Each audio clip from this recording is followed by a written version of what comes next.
Listen, y'all, I genuinely don't know what's been going on. I tried to schedule this thing and it was scheduled.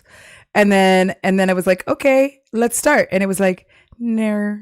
And I was like, are you sure you don't want to start? And it was like, no. And I was like, how about now? And it said, no. So it looks like we are started now. So hello, hi, welcome to the Audra Rains Show. I am Audra Rains. It is Texas. It's hot. I'm not wearing a lot of clothing. So I'm like, it's Texas. It's hot.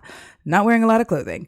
The mug of the stream seems appropriate for what we're going to be doing today. Stop tempting me with dreams of Scotland. It's hurting my feelings. Listen.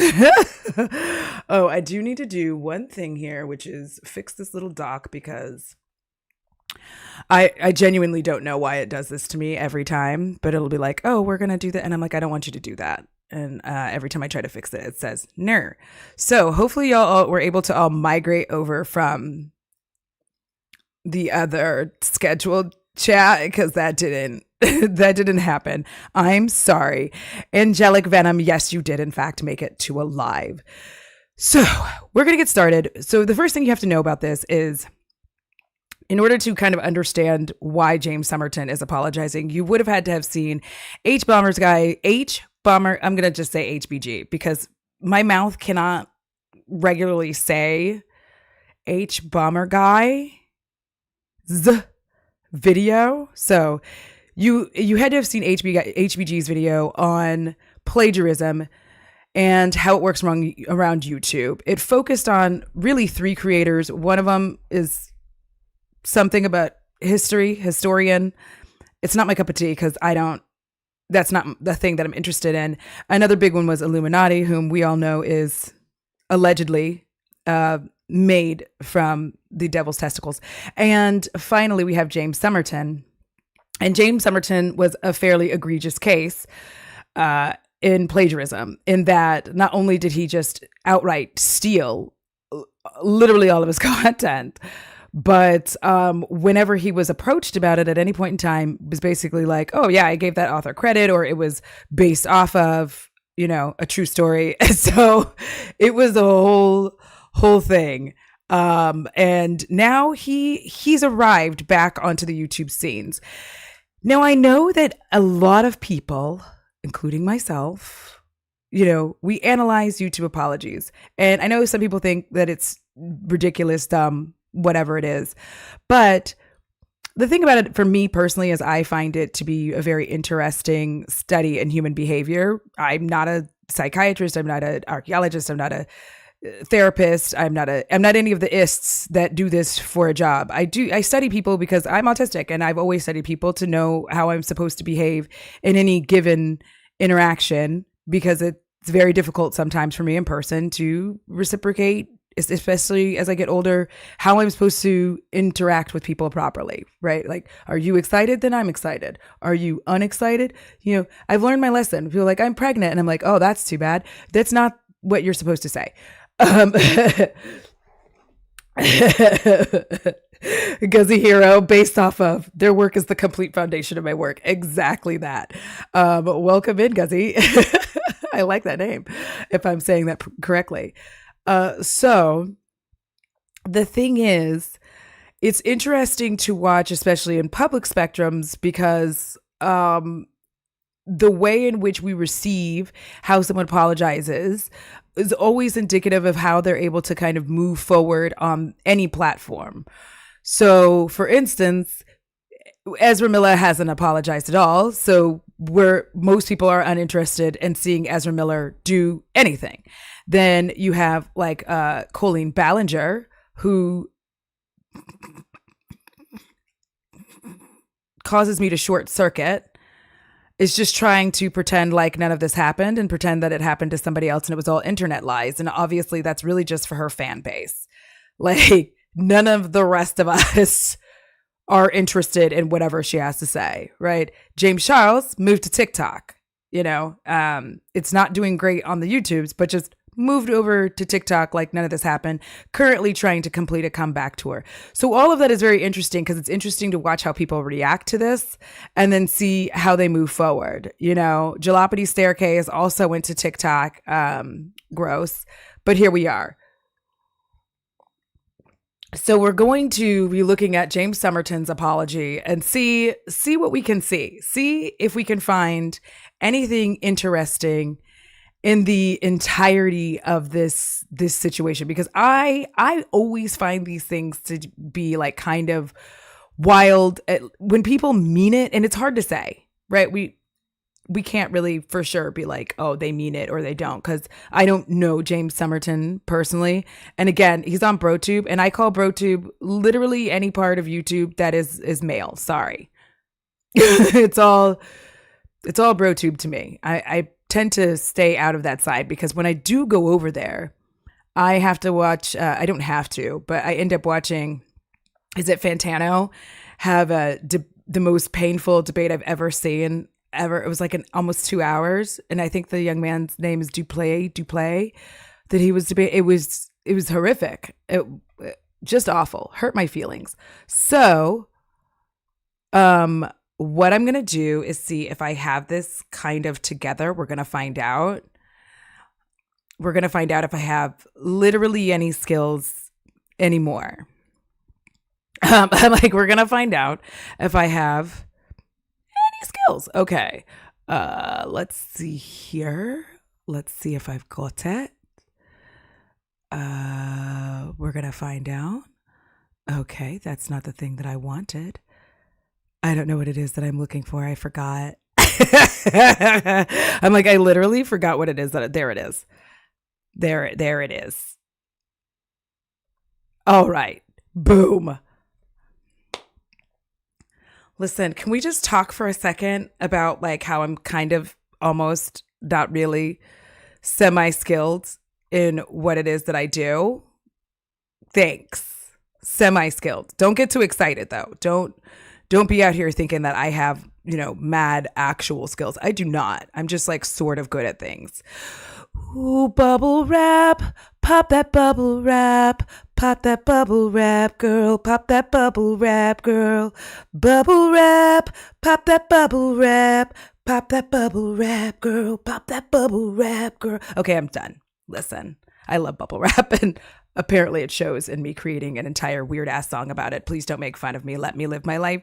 Thank you so much. All right, let us see if this is a good angle, and if y'all can hear, let me know. We're hitting play now. Also, just a disclosure, this video is monetized. Can you hear? Did you hear him say, just a disclosure, this video is monetized? Let me know. Hi, Sherry. Welcome in. Ooh, you know what? I think I messed up the chat on this one. Did I? I don't know. We'll find out. I'm like, we'll find out if I have this. I feel like I do have it set up properly, but for reasons, chat is not on here. Okay, y'all can hear it. Okay, awesome, sawsome. Hold on. So we're just going to leave the chat not on this screen, and I'll fix it for the next stream. Awesome, sawsome. Y'all, listen. Just call me a pro because I'm professional. Okay. I got too excited. Let me live. Revenue from it will be sent along to H Bomber Guy's team to be dispersed to the people whose work I plagiarized. Wait. If his team won't accept. I'm already done. I'm going to give this money to HBG's team so that they can give it to people. Oh, bitch. I'm already finished. Wait, I'm not ready. Hold on. It's already starting poorly. Sir, he says it's monetized. I'm going to throw up. I'm so mad. Just stop it. Stop it. Okay. I'll be making monthly donations to Wikipedia and TransLifeline going forward. You may have also noticed that a few of my past videos have gone up on the channel again. I didn't, actually. And revenue from those as well will also be sent along with the revenue from this video. Over the last couple of months, I've been getting in touch. Why can't you just donate the money yourself? Isn't part of the point that he also would like very regularly say that he was, doing things and then he never showed receipts for doing things? To me, it would seem that it would make more sense that you get the money and you actually donate it yourself. Because that was one of your problems, that you said you were donating money and nobody ever saw proof that you were donating it. So now you're sitting here talking about you're going to give it to HBG so the HBG's team can disseminate. Why are you making him work? Why are you making him work? Why did this become work for HBG and his team? Why aren't you doing the work? I'm sorry. Maybe it's me. Yeah, exactly. Monica. He's quiet. Hold on. I think I can turn that up. Give me 1 second. Let me pop it. Okay. Let me see if it's louder for you. With the people who I plagiarized to apologize one-on-one instead of a mass apology. It's a bit difficult because many of them don't have public email addresses, so I'm still working on it, but it is a top priority of mine. I've heard back from a few of them, and they were actually incredibly nice, accepting my apology. They don't. Okay, I just want to say that when a larger creator, he's like, they are accepting my apologies is what he's getting. If a larger creator steals from me, like, I don't have an option to really, like, I can be as mad as I want to, but what am I going to do? Nothing. Like, if a huge creator steals from me and they're like, oh, hey, I'm sorry I stole from you. Like, I guess, like, I can't be mean. Like, what? Because here's the thing. If I'm pissy, I'm going to use friends of mine because they won't be mad. If James stole content from me tomorrow, right? And then he was like, oh, hey, Audra, I'm really sorry. Like, I can't be pissy because I run the risk that he then does a video later and says, well, I apologized to Audra, but they were an asshole after I apologized. So, like, I run a risk of him telling his giant audience that I'm a jerk, and I'm not going to do it. Like, I'm just not. Like, I'm not going to run the risk of you telling your entire audience that I didn't accept your apology properly. Because I won't accept it anyway. Like, you stole from me, you acted like you didn't, and now you're only apologizing because you got caught. So, like, yeah, they're going to be nice. Natalie, he does sound like he's so over this shit. Like, he sounds irritated that he has to deal with it at all. Like, at all. And Just Me said he used to do Patreon Drive saying he wouldn't release content until he reached a goal. That's so schmarmy. Hold on. I'm going to see if I can fix like one thing right quick because it's kind of pissing me off. Hold on.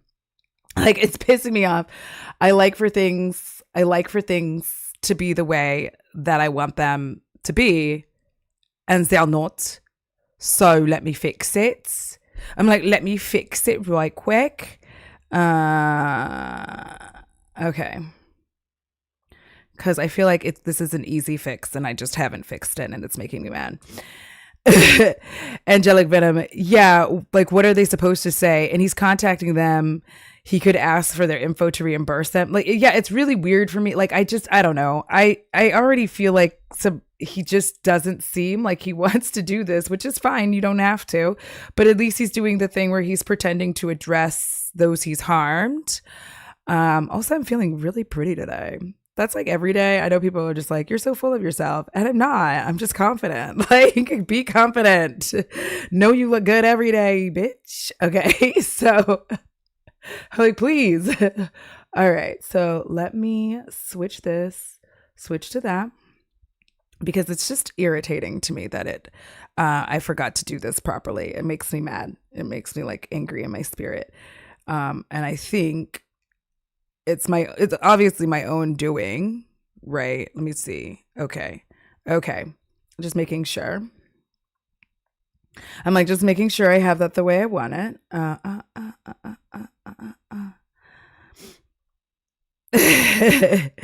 People need to understand saying sorry doesn't mean I have to forgive. And here's the thing. I'm a Taurus. I'm very rarely, if ever, going to forgive you. I promise. I fucking promise you that. I promise I'm not really going to actually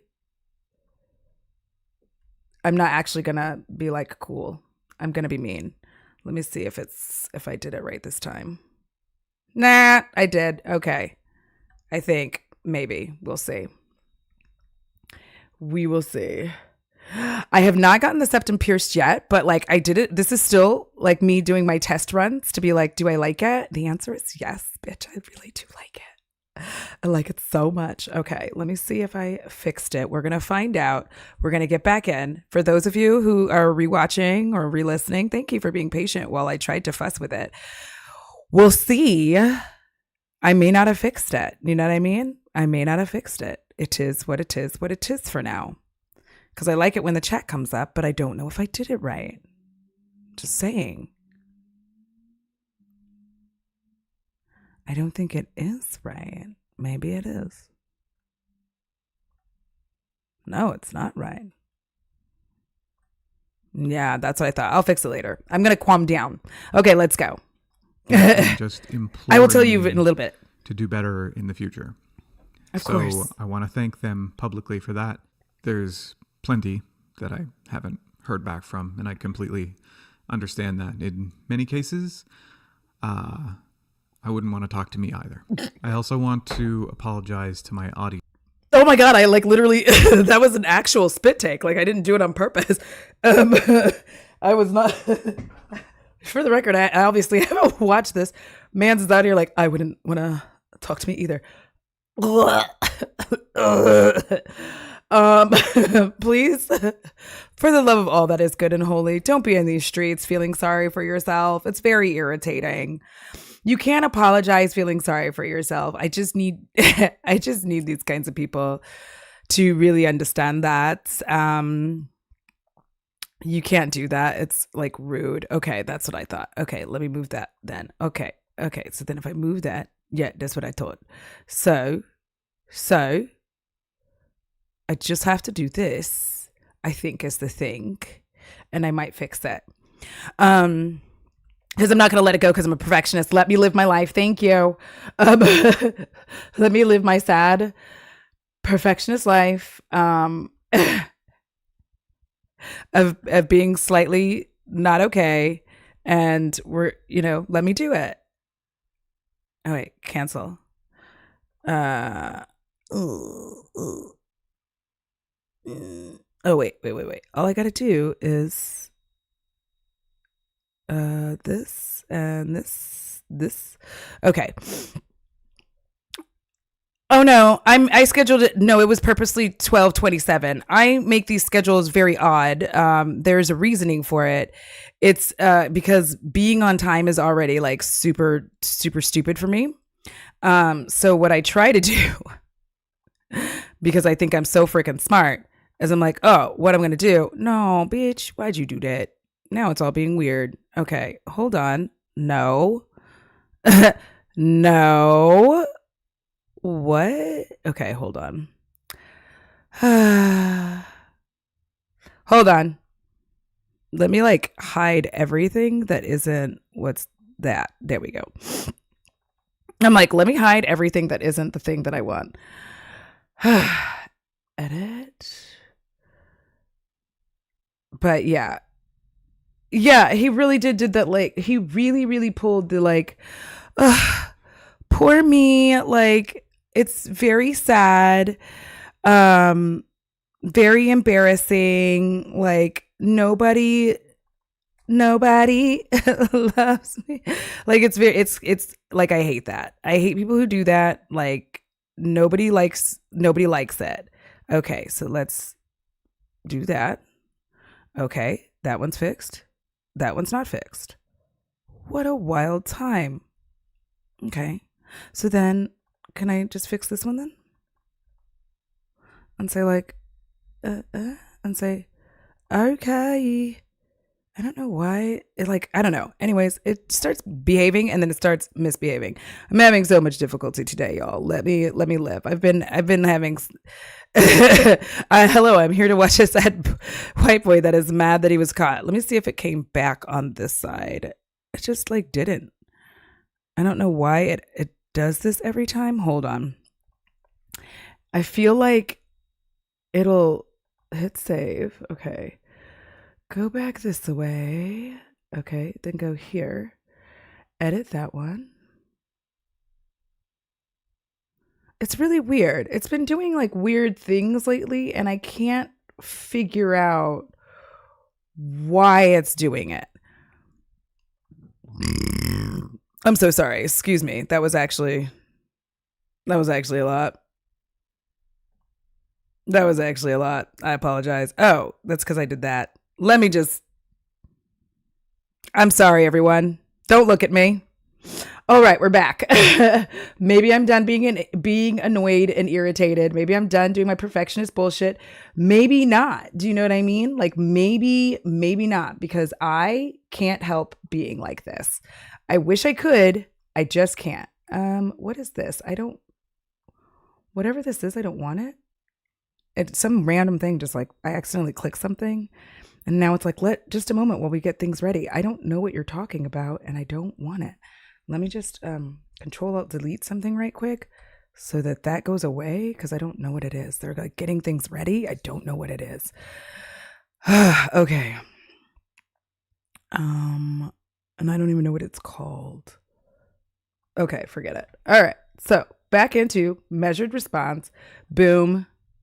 Okay. Now I'm going to, it's still not working the way I wanted to, but we're just going to live our lives.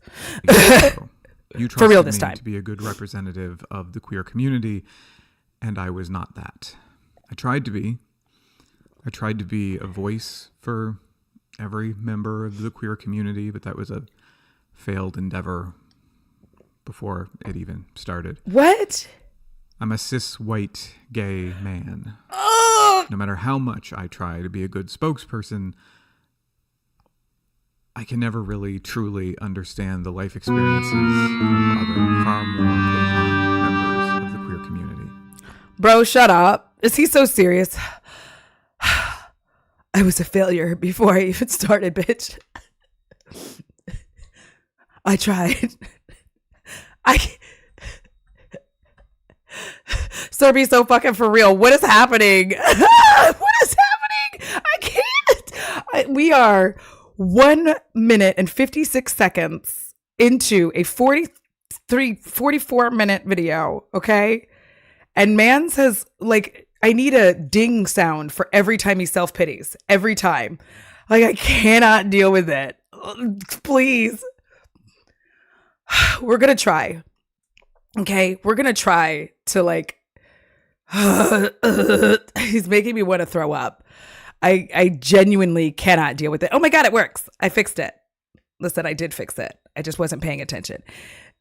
You can't be a spokesperson for others without their express consent. 100%.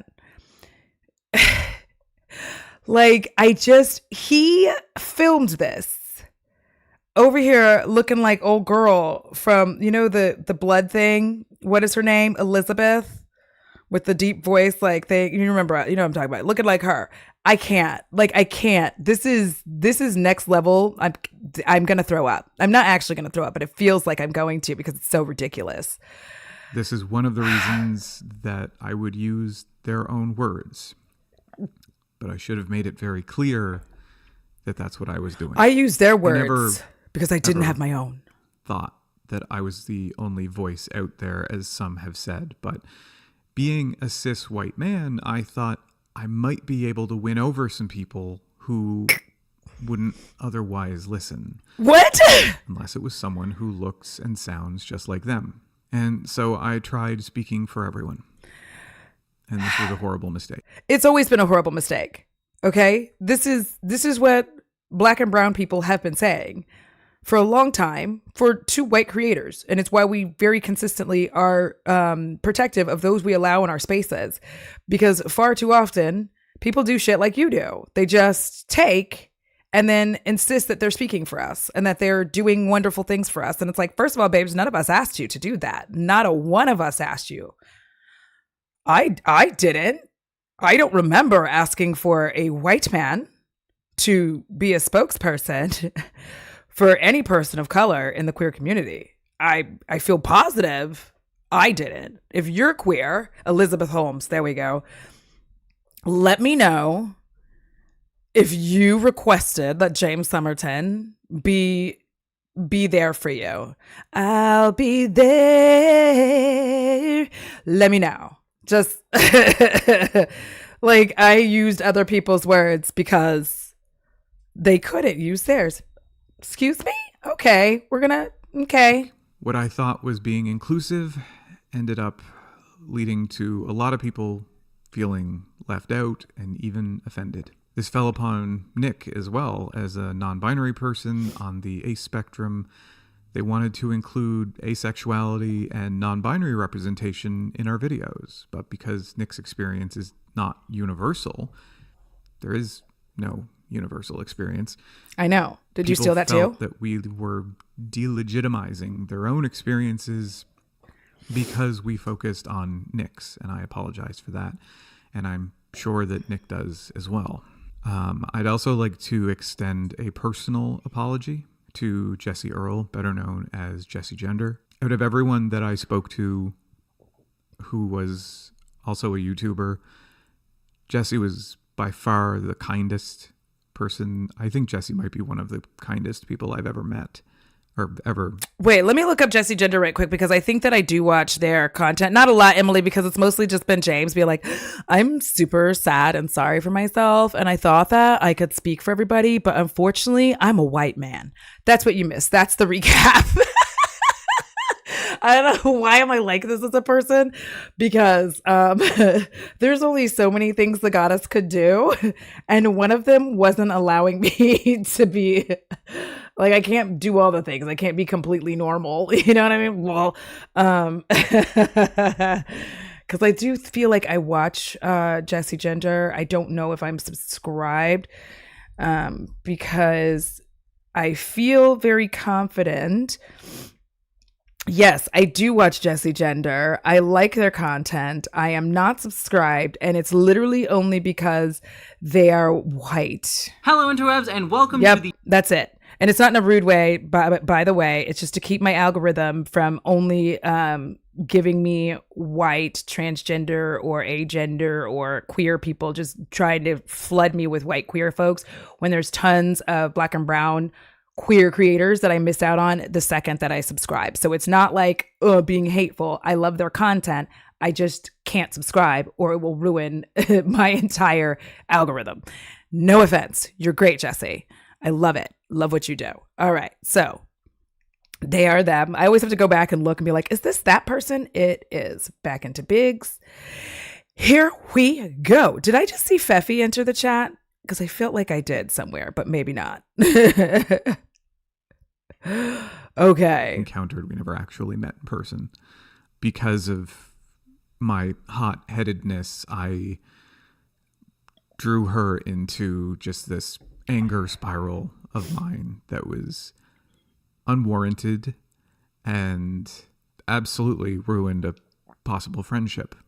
Jessie was actually doing her best to kind of mitigate my frustration and everything and at that moment, and I just wasn't allowing her to do that. And I really, truly, honestly want to apologize to her for that. Again, if you ever get the chance to speak with Jessie one-on-one, or if you have gotten the chance, you'll know just how nice she is and how kind. You don't have to tell us that. I was a real asshole. We know. For dragging her into my reactionary, unwarranted frustration. We haven't spoken all of that happened. But Jessie, if you are watching this video, don't forgive him. I do.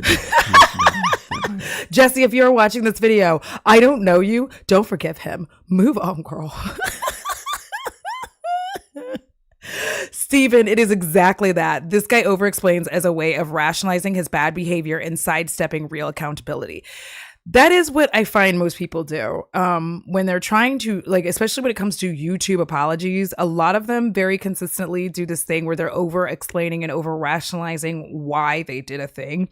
And I do believe that there is a difference between explaining so that you understand why they went to a split, but then there's also just, well, I have ADHD and I get really stressed out, and then this. It's like, okay, you've said a lot of nothing, and like it's been almost 5 minutes, and following the tradition of YouTube apologies of like not saying exactly what it is that they did to Jesse, so that we don't really exactly know what it was, only that he has upset Jesse in some way, shape, or form. So I say this because if you're somebody who casually watches any creator and then they have like an apology, when they do stuff like this, it prompts you, like, this is why I hate it when they're vague, because it ends up prompting you to like go to Reddit, go somewhere and figure out what it is that happened. And I think that makes people hate you more, not like you more. Oh, brother, this guy stinks for real. I'm like, oh my God, please. But I do think that it does make people hate you more. My opinion. Obviously, we can all have our own opinions, but I genuinely think that this behavior tends to make people hate you a lot more, just because of the fact that it's very difficult to like someone when you have to go back and figure out what it is that they've done to somebody. And then once you find out what it is, you're like, oh, well, that wasn't a good apology at all. Ugh. I'm honestly sorry for that. I hope, truly, honestly, I hope everything goes as well as possible for you, because you deserve as well as possible. There was a misunderstanding between Jesse and I. What was it? After that happened that I do want to clear up, where someone who at least claimed to be a fan of Jesse's, did an internet and threatened to kill me, which is, being a person on the internet, death threats are unfortunately not uncommon. At the time, though, I was in a very panicked state, and so I did report it to the police. I did not report Jesse to the police, which is the misunderstanding that people came away with. I did not report Jesse to the police. I would have no reason to do that. And it did end up that this person had a prior record with the police of violent acts, and they actually lived quite near me. So the police took it very seriously. They took it so seriously that they implored me not to speak to Jesse, which I took their advice on. So, quick recap in all of these words is, hi, I'm sorry, Jesse. Also, me. Now, I'm not saying that these things don't matter or they didn't happen. But in the midst of your apology, to be like, well, anyways, the thing is, yeah, me and Jesse had this situation happen, but I was threatened with the end of my life. And so I did call the police, and it turns out this person, dangerous.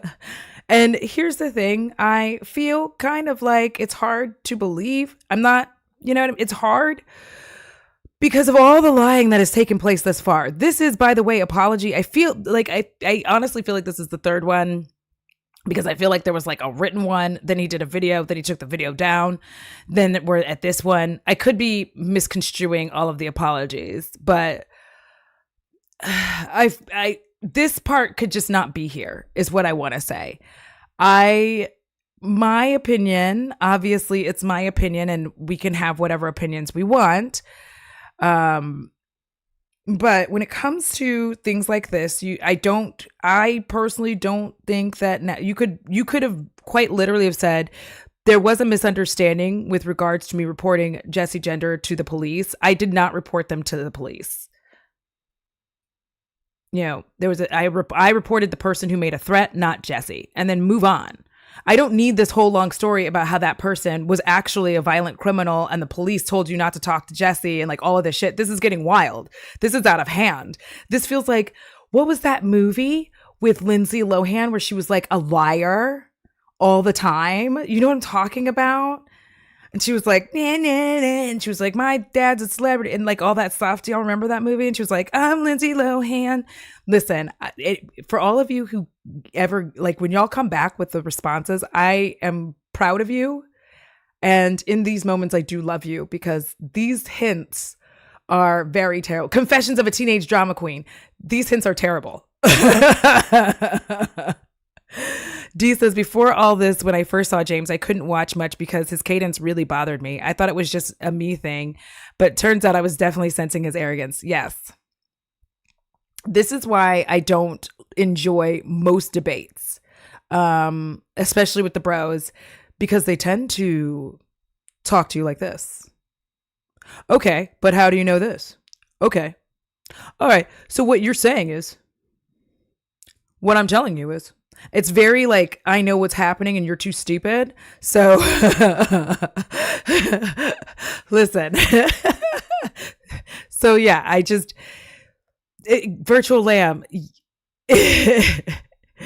This is not live. This video was like 5 days ago, Guillermo. Am I saying that properly, Guillermo? This was like 5 days ago. And yeah, this whole thing feels very manipulative. Like, I'm sorry, Jesse, but also I wasn't allowed to talk to you anymore because the police said that this person was really scary and they thought that I shouldn't do that because I could inflame them and they're already, not doing well. Which I shouldn't have, honestly. I should have at least clarified to Jessie what was going on and not just left her hanging. And so I want to, again, apologize to Jessie for that. But in that state, I listened to the police. Jessie, I hope you don't take this back. Maybe not the best decision all the time because the cops don't usually have the best interests of people at heart. So, Jessie, I want to apologize for that and everything else that happened. Completely understand. If you hit the like button, a funny surprise happens. To me ever again, but I just want you to know that I am sorry.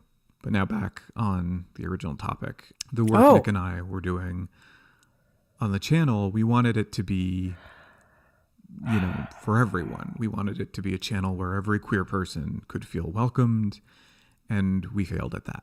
I'm biting my tongue. In hindsight, I think is impossible to create, and that's why I am biting my tongue because I want to hear from Nick personally because there's a lot of wee-weeing going on. Wee-wee.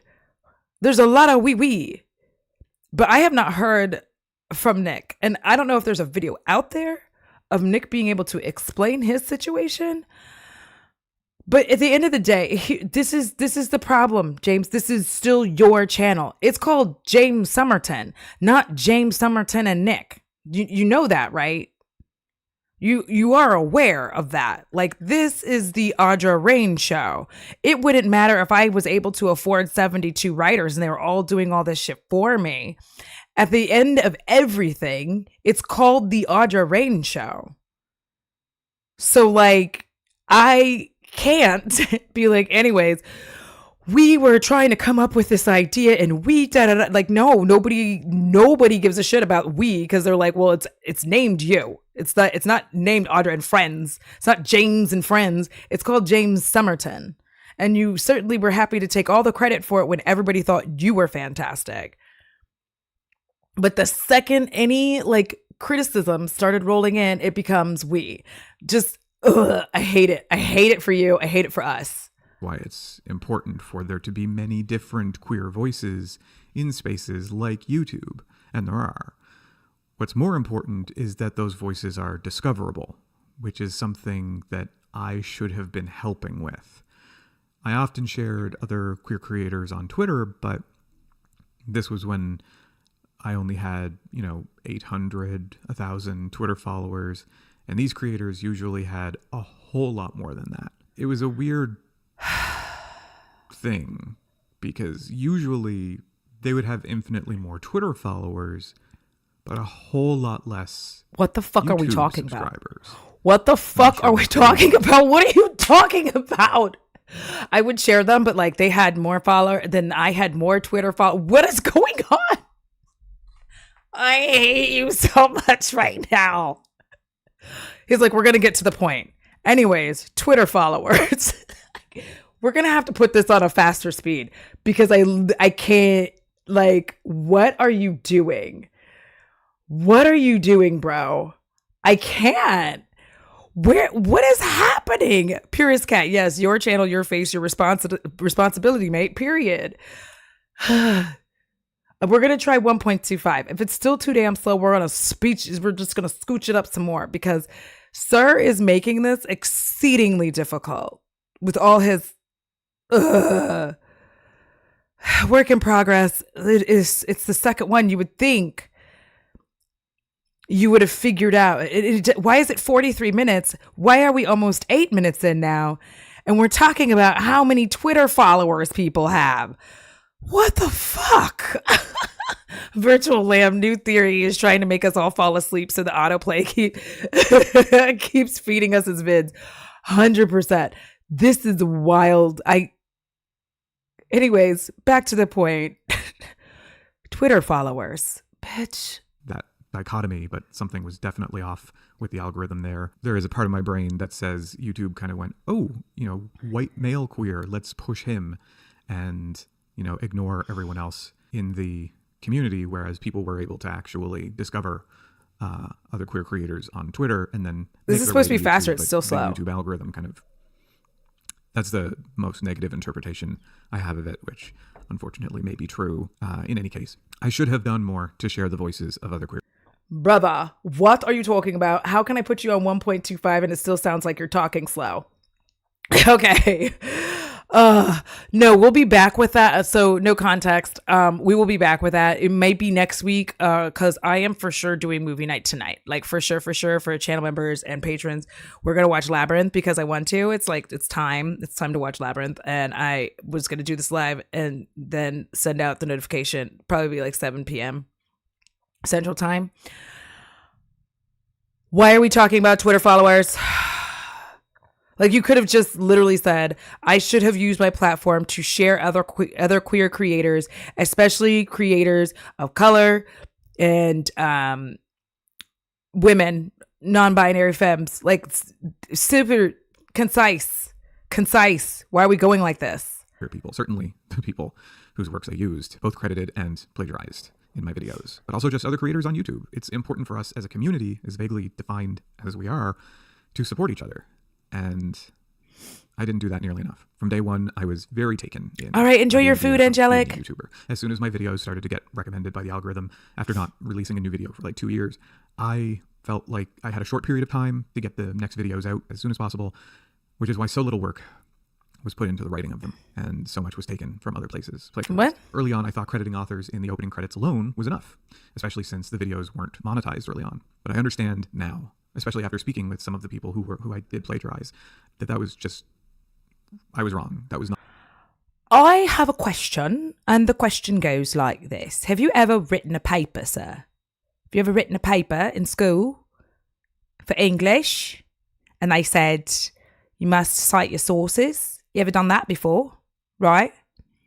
Even if you put it in quotes, you still have to tell us who said that. Right? You have to put it in that whole, the index or whatever they call it. I don't remember the names of things because I'm elderly. I ain't written a paper in a long time, but I do remember you're supposed to cite your sources. So it's really odd to me that you're over here on YouTube. Like, I didn't realize I needed to do that. Very strange, sir. Did you go to school at all? Even eighth grade. Oh my God. Virtual Lamb said, why is his regular talking speed 0.5? I do not know, Sam.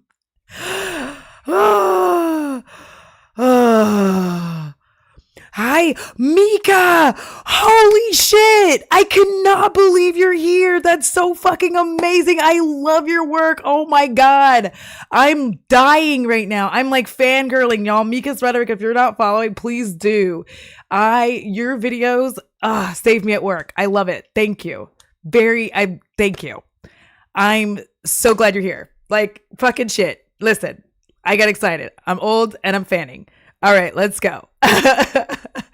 I just generally can't believe that this is what's happening. Like I don't understand how he's trying to trick us into like, well, it was the algorithm. I'm like, bitch, are you serious? We are now 9 minutes. I still don't know why you plagiarized. Like, I know that you had some issues with Jessie Gender. Don't know what those issues are because never apologize at all. Like, zero apology. Like, I don't know. You didn't address what it is that she did or y'all did. So we're hearing an apology and we don't know what it is that happened there. Only that you did some weird things. I know that apparently there were threats of unaliving you. I know that you had a lot of followers. We still don't know why the hell it is that you just didn't, why you're plagiarizing. Like, we just don't know. Like, why are we almost 10 minutes in? And I know more about you than I do about the situation at all. Very annoying. Oh my God, I have all his clips on 1.3. Why is his regular talking speed? I don't understand. He's like, and he's staring directly into my soul, which I also find uncomfortable. I want you to look around more because it feels like I'm in a weird video game. You know, the old video games before they got better at like eyes. And so whenever the character was like looking into the camera, it kind of was creepy. That's what it feels like. Not the way to go about it. They should have been cited properly within the text of the video. They should have been called out in the video at least once verbally, as well as, you know, having citations on screen. If there were a whole lot of them, like with, you know, one of the examples that H-Bomber Guy used in his video was the Deep Cuts video. There were a whole lot of people who I, you know, credited in the opening credits, but really it's plagiarism. They should have been cited on screen with actual citations of, you know, links where you can find this stuff. Maybe there should have even been a bibliography that you could have gone to, like on a Google Drive or something like that. Yeah. Because, you know, although I might have stated that the scripts were based upon the work of these authors. Because I just want to say that there are like, just because Mika's here isn't why I'm saying this. It's because like I'm remembering this because multiple times she has said at the beginning of the video that there is a Google Doc that links everything and it takes you directly to things. So you don't have to like plug up, because here's the thing about your description box and a big reason people don't like to go in there. If you're trying to cite everything in a description box, it just gets like clogged up. If you have sponsors, if you have any of that stuff, if you're trying to say what's on your face, what shit you have on, eventually this description box becomes like a nightmare. So it actually, if you have a lot of sources, it is very good to just have a Google Doc people can get into. Like, it's fine. So I can't deal with this man. This is the most painful situation. It feels like, you know, when someone invites you out for coffee that you haven't spoken to in a long time and you're like, oh, so how's your life been? And like, this is their response. And you're just like, anyways, let me get a baguette of bread. Like, in many cases, it wasn't just based on their work. It was their work, word for word. In some cases, I did get permission, like with the Evil Queens Disney video. I'll put the email up on the screen that I got from Sean Griffin, where he did give me permission. So I'm just going to read this out loud because I know some people are listening. And the email he got from Sean Griffin says, "Hi, James. I did get a chance to watch your video. While I am perhaps not as pessimistic about the relationship between Disney and LGBTQI culture as your pieces, I recognize, parentheses, and largely agree with, end parentheses, the issues you are raising about where things have gone since I wrote my book, period. And I'm grateful for the quote unquote shout out on the title card. It was the one thing that I was going to request, that you give me at least a bit of citation. It's a very thoughtful video, and I hope your audience gets a lot out of it. All the best, Sean."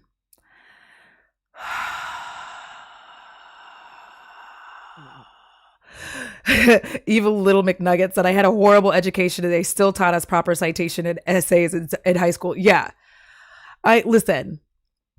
One of the reasons that I understood when H-Bomber Guy was talking about the weird way in which you change language because you're stealing something is because I am elderly. And back in my day, you did plagiarize the fuck out of other people's work so that you could get done with your English paper. And the way that you did that is you learned to like just manipulate whatever it was that they said.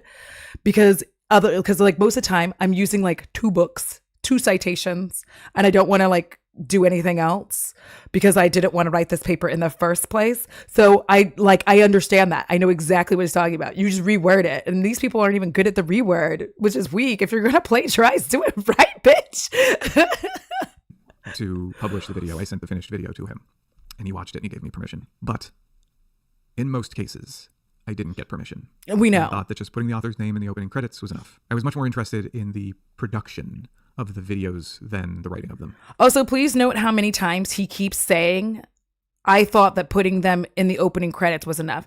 It's like this little thing that he's sprinkling in repeatedly to try to trick you into feeling like him saying that it's nullify. Well, I thought, giving them credit is enough. It's not.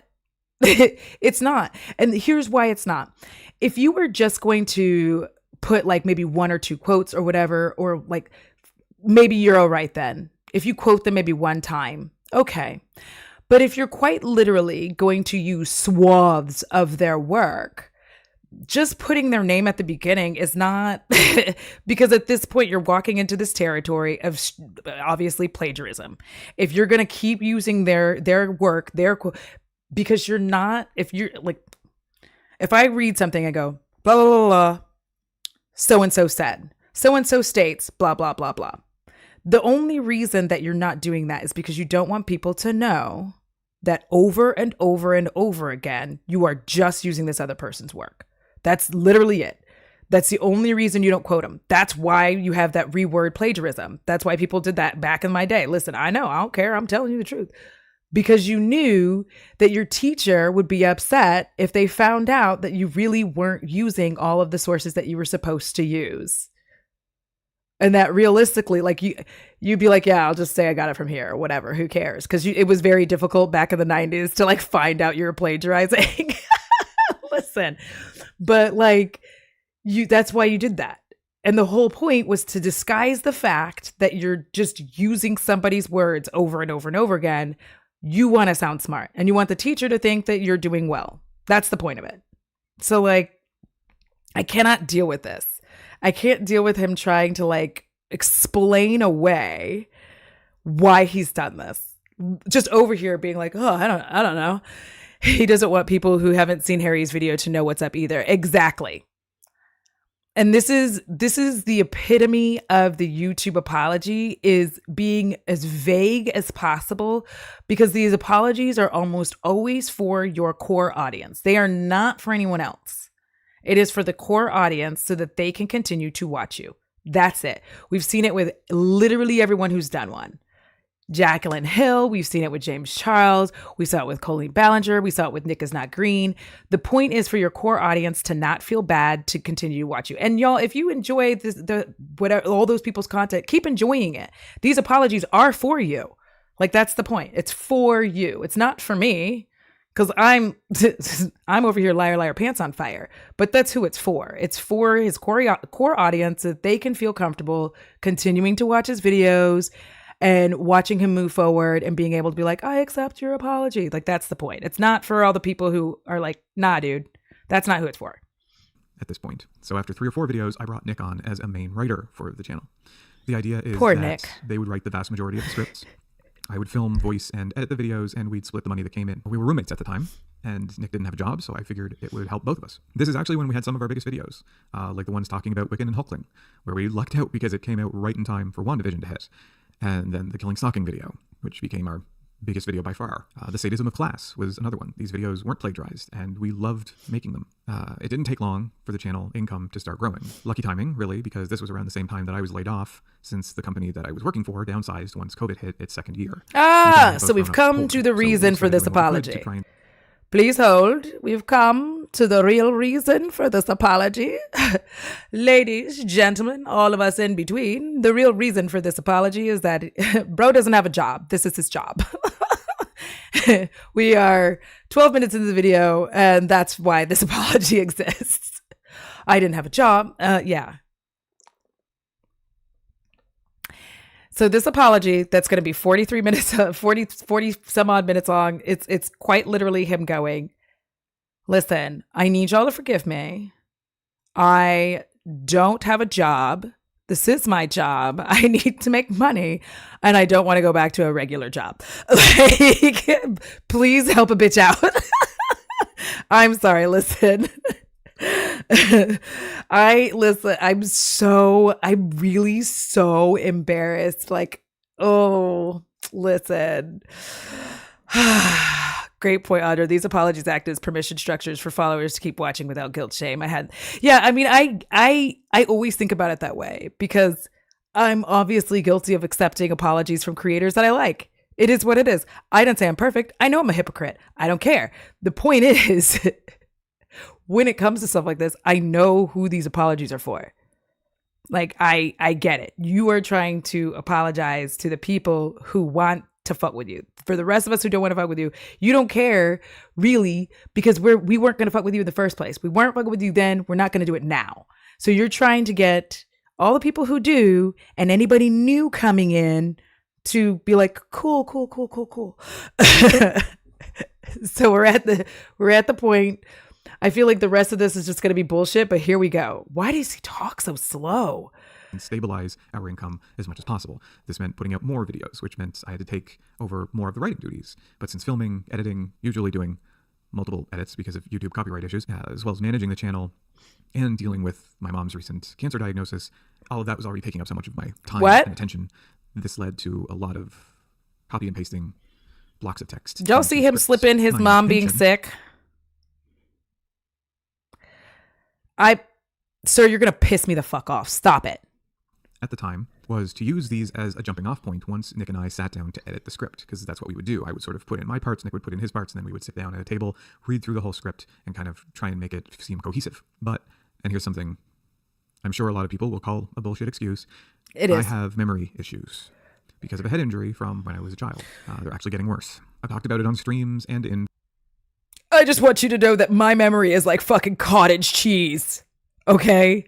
I have trauma brain, I have neurodivergent brain, and I'm still not a plagiarist today. I'm not stealing other people's content and calling it my own and just like making an entire video, stealing all of your words. Like, come on.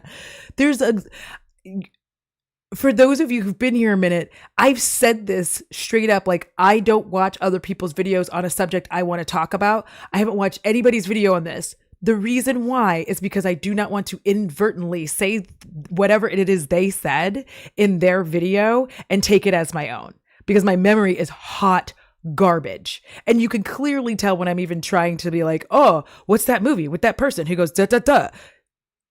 This is not a good mind. This mind, I mean, it is a good mind. It's very intelligent in here, but the memory is hot trash. My memory is so bad that when I try to write down notes for things, I lose the notes. And I'll find them again in 2 weeks. Be like, there they are. Poor memory issues. That is not it. This is not it. My mom was sick. I also have all these problems with my memory. A lot of people have memory issues. A lot of people have ADHD, trauma, multiple things. It's not going to give you the right to steal. Like, I'm not hearing that as your, bro. Videos. So yes, it is real, but some people will call it a bullshit excuse anyway. The head injury is actually what led to me having epilepsy, which is... Wait, this is Carmen. I love that. I slipped and fell, and now I never remember to give credit where it's due. Physical labor. Employers can't get insurance for me to like lift things or operate vehicles and stuff like that. I actually did marketing for a restaurant group for a little while, but got let go when they found out that I was epileptic because, at least according to them, I couldn't be insured to be in the kitchens where I needed to be to film videos and take photos and stuff like that. But anyway, what? When it came to editing the scripts, I couldn't remember what I'd written and what had been copy-pasted. We should have just chucked out everything that I had put into the scripts and filled them in with wholly original thoughts. Are you saying epilepsy is why you plagiarized? I am not epileptic, so I need someone who is epileptic to let me know if having epilepsy has caused you to steal work. Okay? Anyone out there, whether you are in this chat or you are on the replay, please let me know if epilepsy is the reason that you steal. Thanks. Cite them in the videos, if nothing else, but I never did that. According to my therapist, my not thinking to do that probably stems from my recently diagnosed ADHD, but I don't know if I'm willing to say that. Oh my God, please. Maybe I thought that this was somewhere. Y'all were never going to make it through it because literally I'm losing my mind. First, it's like I have poor memory. I can't get insured at a regular job because I'm epileptic, which causes me in some way or another to steal. Also, I have ADHD. Oh, Jesus. I mentioned this in my video, but the Charter of Rights and Freedom says you cannot be denied the job in the first place. Yeah, isn't he a Canadian? I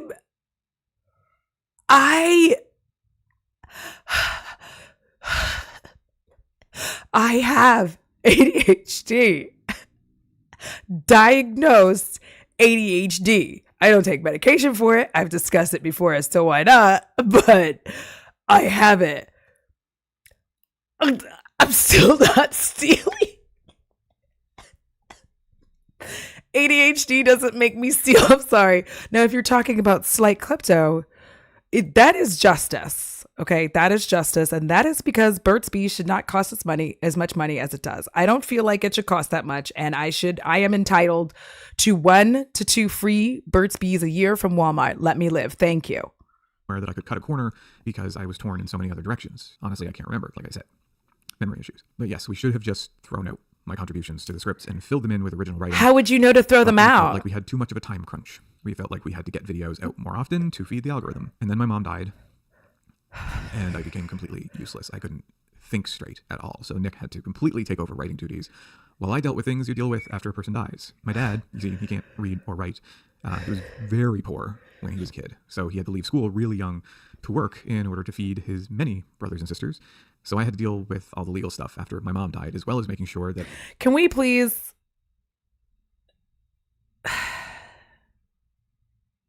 Let's get a round of applause. Let's get a round of applause. A round of applause. A round of applause for the multitude of excuses. We've got trauma. We've got disease. We've got dying family members. And I'm not saying that to be mean. I just don't understand what the fuck this has to do with why he can't just apologize for plagiarizing. I'm confused why we are living on a plane where we are talking about all of his personal issues.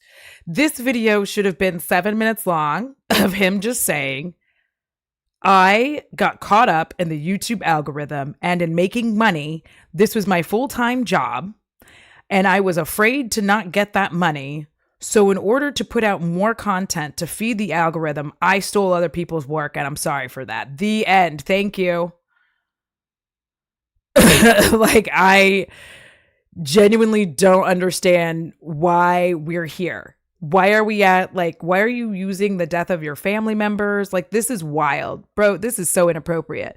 Oh my God. That all my dad's bills were paid and whatnot, especially after his income was basically cut in half. There was supposed to be a buffer here, money-wise, as my mom had a life insurance policy that was going to be split between my dad and myself. But the insurance company, RBC Insurance, so if you have insurance with them, maybe rethink that, refused to pay out the policy because my mother never mentioned that she had family with diabetes.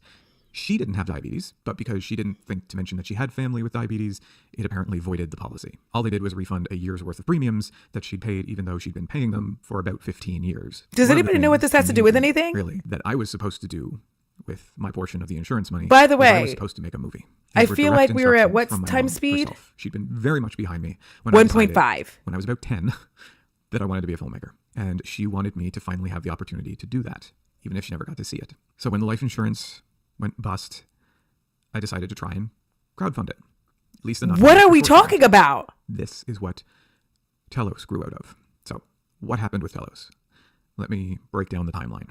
When we launched the campaign in February of 2022, we hoped to raise $3,000 to produce a short film. Sir, why are we talking about life insurance policies?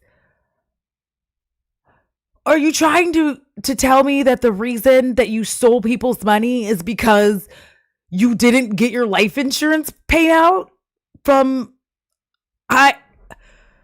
Oh my God. No, Purist Cat. I think he has only been apologetic to Jesse Gender at this point and potentially the queer community, but even that's a little quirky. And I don't know how we got to the subject of his mother passing and life insurance policies. I feel like I'm in an alternate universe. It's genuinely upsetting. Like, Stephen Ford. So now I'm hearing I was counting on my mom to die so I could afford to make my movies. I genuinely, I am actually floored because I don't know why we're talking about any of this. And it's supposed to be a measured response. That is the name of this video. A measured response. To what? To what? Like, even the name of this video is wild to me. A measured response to what? Do you see how, like, the title of this video is "Let's Watch This James Somerton Apology, Shall We?" It tells you in the title what we're going to be doing. We don't even know what a measured response is. And this isn't it, by the way. It's not measured at all. Yeah, just me. Crowdfunding a movie. The mom's insurance was supposed to finance it, but because he didn't get the crowdfunded the money, we don't know. This is wild. We hope that we would then use as a sort of proof of concept to attract investors, either private, public, or through Canada's telefilm program, to produce a feature. Some people online have stated that $3,000 never would have covered the cost of a short film, but these were not going to be unionized movies, and we were very clear about that up front. We wanted to be able to pay actors as best that we could, but we never expected to be able to reach typical union wages. The crew was going to be made up of people that I had gone to film school with. Everyone, including Nick and myself, we were roommates at the time living on the East Coast, were more than happy to work behind the scenes for free. We planned on writing a movie with a small cast and only 1 or 2 locations, ideally ones that we could get access to. Why are we talking about a movie? We assumed all of the money would go to the actors. We kind of looked at this as a sort of community theater troupe, but for filmmaking. After the campaign launched, it did infinitely better than we could have expected. Of course it did. Our ambitions grew. We started planning to make a feature instead of a short film. And the plan was to take this around to film festivals. The feature we settled on, entitled Final Girl, was about the lone survivor of a slasher movie type massacre 10 years after the fact, as she was publishing a book about her ordeal. Drawing attention from people online, convinced that she had actually been the killer all along. In the end, we would find out that the killer was the boyfriend of the girl who the main character had secretly been dating. Oh my God. And most of the people he killed. Why am I in the middle? Okay, wait. How did we get from my mother passed away of cancer, insurance money, and now I'm being pitched a film? What the fuck is happening? Please, somebody, I feel like, y'all, there was no alcohol in this coffee. I just need you to know, there was absolutely no alcohol in this coffee. Does anybody else feel like they're drunk right now? Like, does anybody else just feel like, you know how you're at the bar and like somebody buys you shots and obviously you watch the bartender make it and they give it directly to you so that you know that there's no surprise inside of it, and you like take that shot and you're like sitting there and then the shot starts hitting you harder than you thought and the person next to you is talking and suddenly you're just like, what were we talking about? Like, why are we now talking about Care Bears? But we're here. I don't know how we got here. That's what I'm feeling like right now.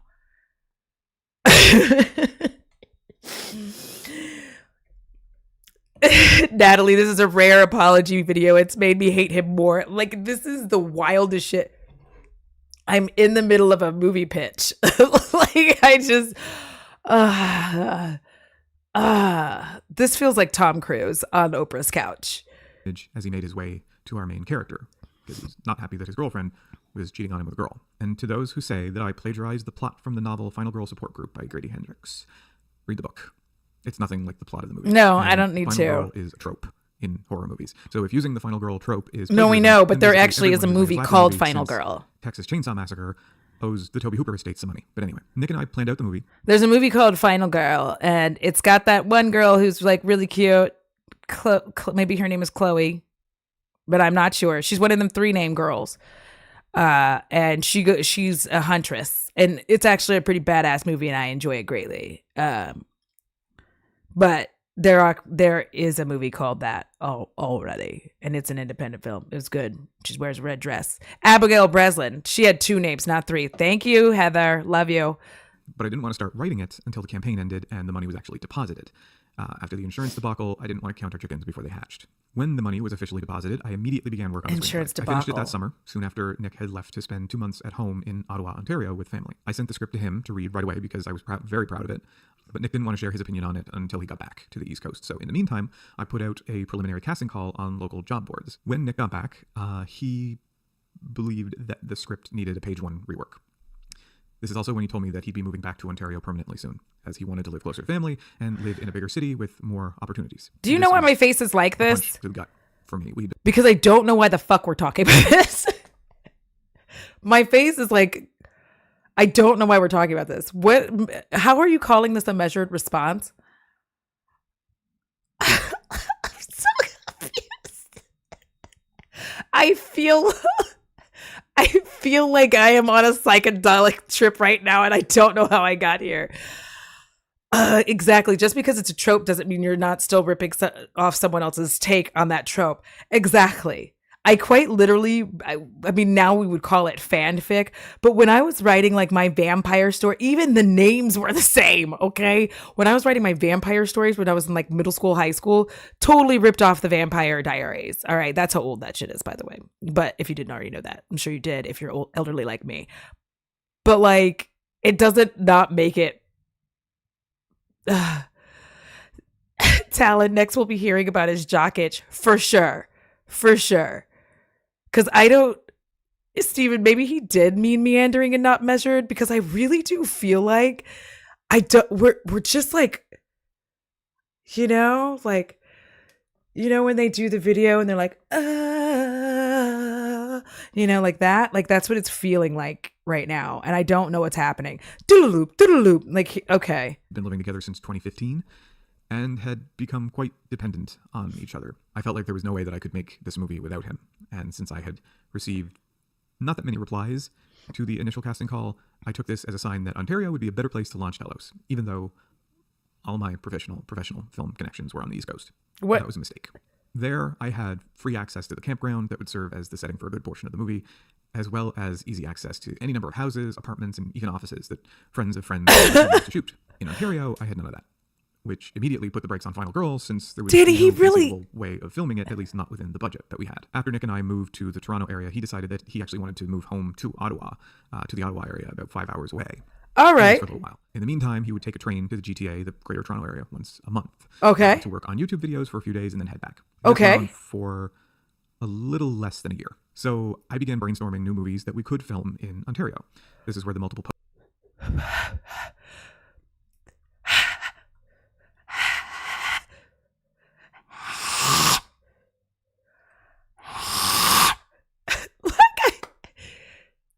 I don't, if you are wearing headphones, I'm so sorry.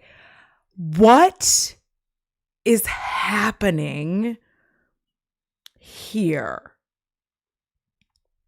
And as Danny Green Fairy brought up, he is trying to distract us from his plagiarism by telling us about a movie plot he plagiarized. Literally. Why are we here? I'm beginning to feel like the apology for the plagiarism is going to be like the last 33 seconds of this video. It's going to be 33 seconds because this is him talking about his like film company and filming grounds and hiring people.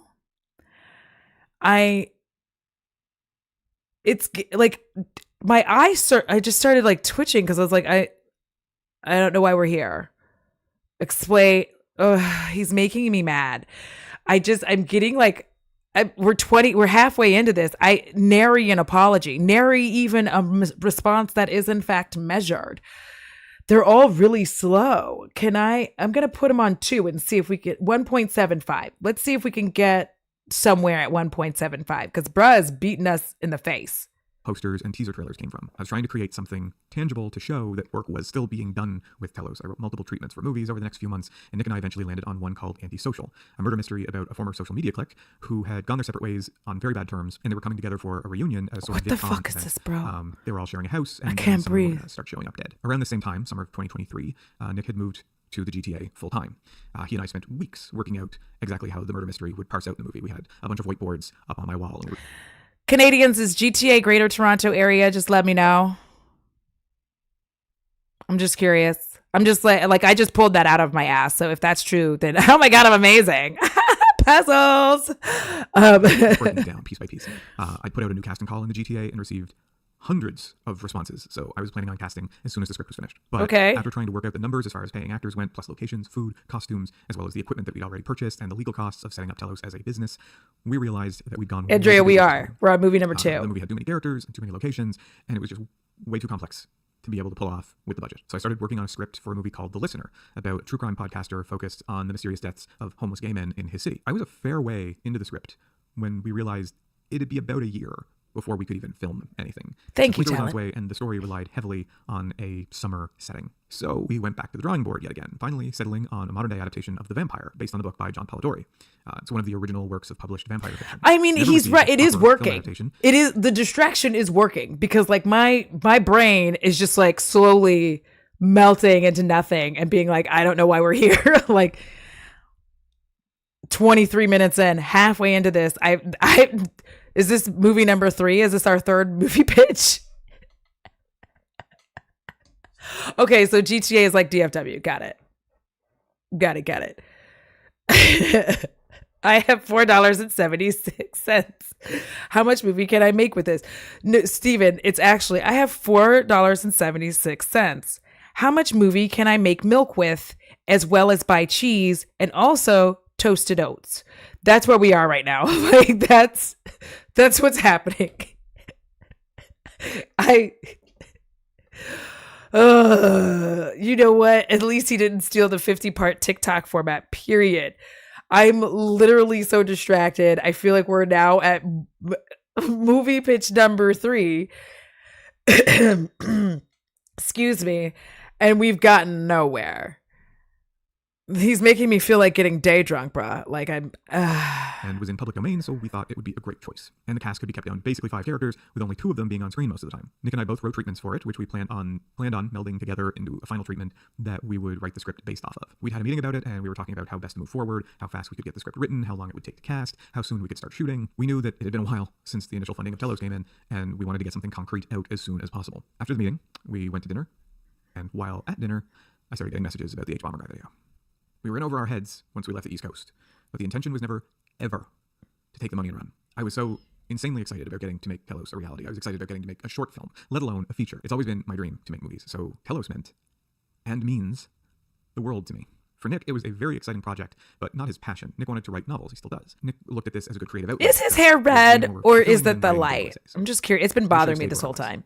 And not gone to Ontario. The move uprooted everything that was solid about Telos, and it took a whole year to get it back onto even anything close to stable footing. But I am working with a producer now, so you can expect an actual product from Telos this year. It will likely be a short film to start off, but there is going to be something coming out of Telos this year. I know I've lost your trust, but I will make nothing financially from this project. The money that is there will go wholly to paying queer artists who work on a queer film. I am not, nor have I ever intended to be, one of the people paid by Telos. Neither was Nick. We made this very clear to everyone who asked. During our work on Telos is also when the YouTube channel started getting sponsors. Which, as I said, as someone who grew up poor, I basically accepted all of them, except for a few that I didn't think lined up with the message of the channel or had some bad news surrounding them. But there were a couple that had some anti-trans stuff going on in the news, and I just didn't want to associate with that. But by accepting as many sponsors... This is, I feel like, maybe the second time we've even heard about the HBG, the H-Bomber guy video. I swear to you, love, I'm losing my mind.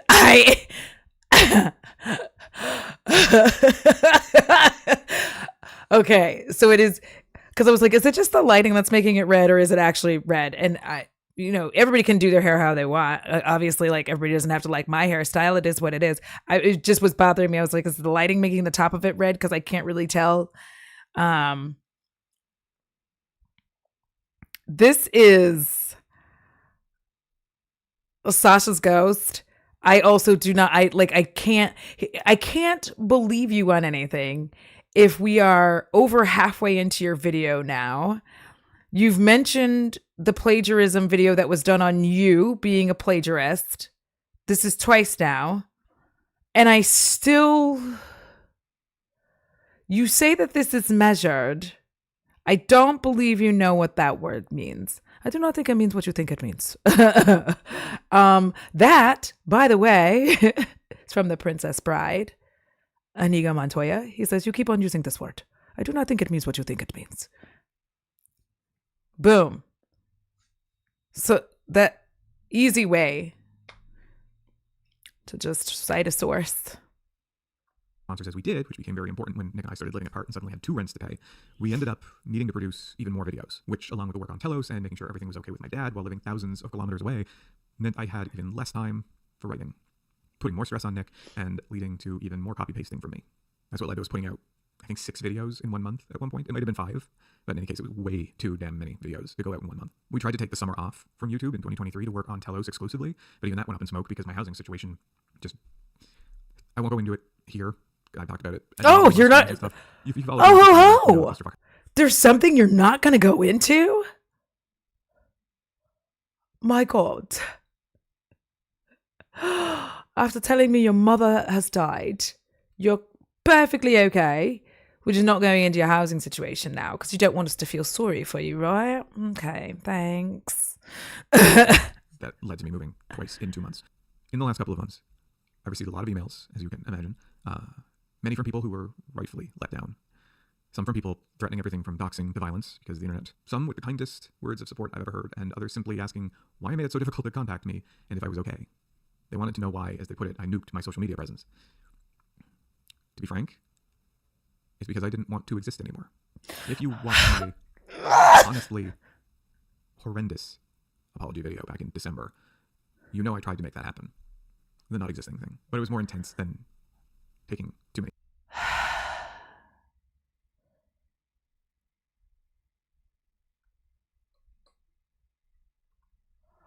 Brother, bruv, I know that the internet can be nightmarish for people, especially when you fuck up. Like, they come in and they come hard. We all know that there are people that you cannot talk about or people that you couldn't talk about because if you talk about them, their stands will come and try to ruin your entire life. I am aware of this. Everyone who internets is aware that sometimes if you internet too close to the sun, things go awry. This is not the time or place for this. I think, and this is just obviously my opinion, as I consistently say, opinions are like asshole. Everybody's got one. Here's mine. I don't think anywhere in any apology should you ever be discussing unaliving yourself due to your actions. Even if that is what happened, I'm not ever trying to make light of it. Even if that is what has happened, this is not where you discuss that. You can make a whole video where you talk about interneting too close to the sun and how it's bad for it can be bad for your mental health. But it should never, in my opinion, be in anyone's apology video. This is YouTube Apology 101 to almost always include self-harm.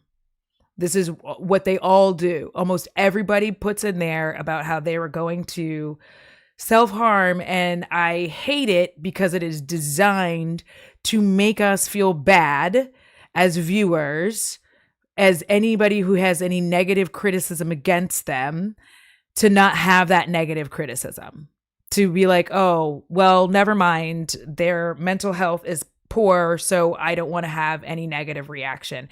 And I hate it. It is, as Andrea would say, it's incredibly manipulative.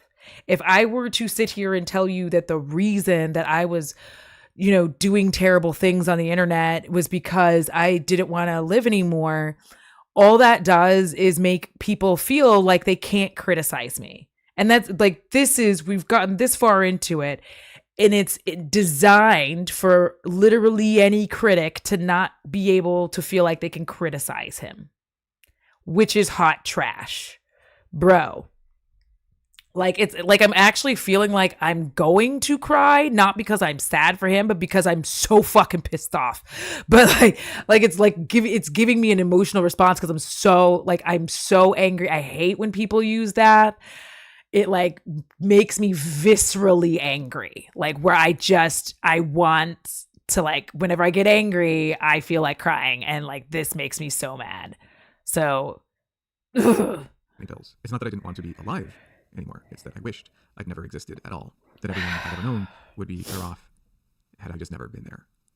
Very George Bailey, which is fitting, given that it was Christmas time. It's only thanks to some very, very dedicated doctors and nurses and one very good friend that I'm even here able to film this right now. I'm not going to name her because I don't want to expose anyone else to the small but seriously unstable group of people who watched the plagiarism in YouTube video and thought, well, he should be dead. Like I said, it was a very small group.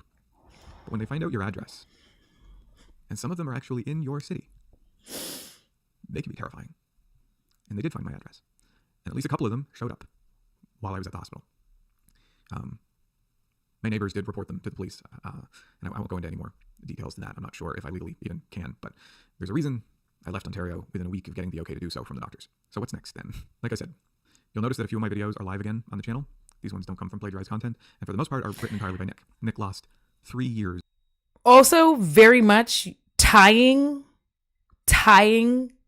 the what's happened and the way that people reacted to it to HBG's video. Again, there's 3 camps on the HBG video. There's the it's about damn time somebody said something. There are the angry debate bros, and they're usually angry because they are plagiarizing and they're pissed off that they're probably going to get caught, so they hate it. And then there's the other group who's like, this is a nuanced situation because there are ways in which you can accidentally be plagiarizing.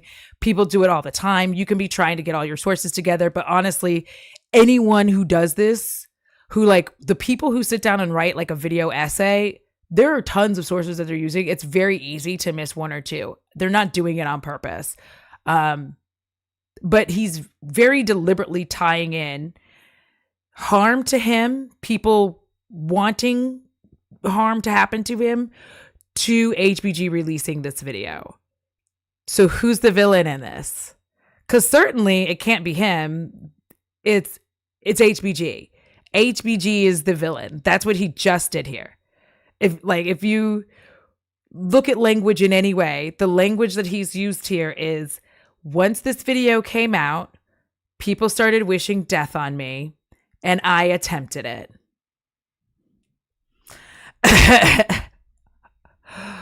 Oh, you're a piece of work, sir. And that's simply not fair to Nick.